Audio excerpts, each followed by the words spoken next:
Welcome to Bellmanpark Lime Kiln. This special 4-pot kiln is freestanding, with the burning pots in the centre. This allows the finished product to be loaded downwards into the waiting railway wagons on each side. By 1900, this works included a tar macadam plant, Clitheroe's first cement works, a crushing plant for aggregates, slaked lime for builders and powdered lime for agricultural use. It employed about 100 men. The works closed in the 1950s, and in the 1960s the works was levelled and thousands of tons of earth and rubbish tipped on the site. So much was tipped that the lime kiln is half buried on one side. Then, in an effort to hide the kiln, trees were planted all around it. And by 2014 the trees and scrub made it impossible to even get to the kiln without cutting way through. At this time it was noted that the kiln was starting to deteriorate badly. One pot had already collapsed, so something had to be done. Clitheroe Civic Society formed a committee called Friends of Bellman Lime Kiln, and the English Heritage were contacted since this is a listed monument. The inspector said that yes, the monument was in need of maintenance, but nothing could be done until it could be viewed properly.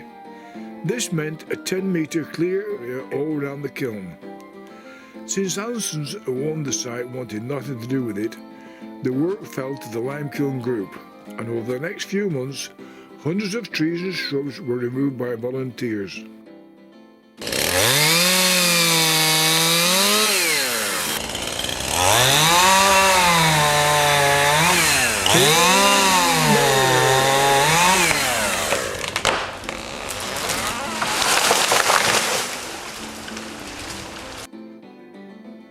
With most of the timber now cleared, our attention turned to the standing water underneath the kiln.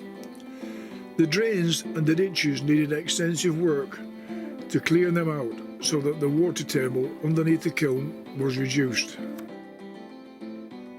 Trees and debris in the old lime pots needed cleaning out, and one of the team from the Bowl and Boggarts kindly did the honours, and now they are sparkling clean. Good news came in the summer. Our lime kiln was now on the at-risk register, which meant that something could be done.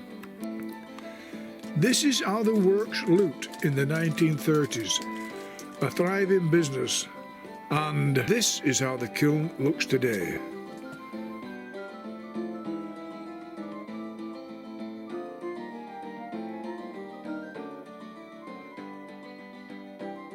Where the work stood is heavily wooded, but the small meadow before the kiln is a sight to behold. Wildflowers, butterflies and dragonflies are in abundance, and the majestic lime kiln shines like a white beacon.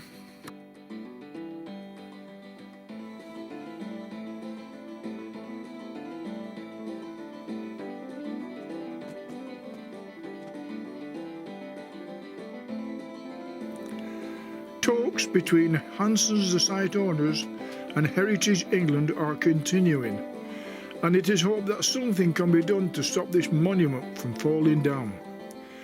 When it's made safe, Clitheroe Civic Society will push for some kind of public access.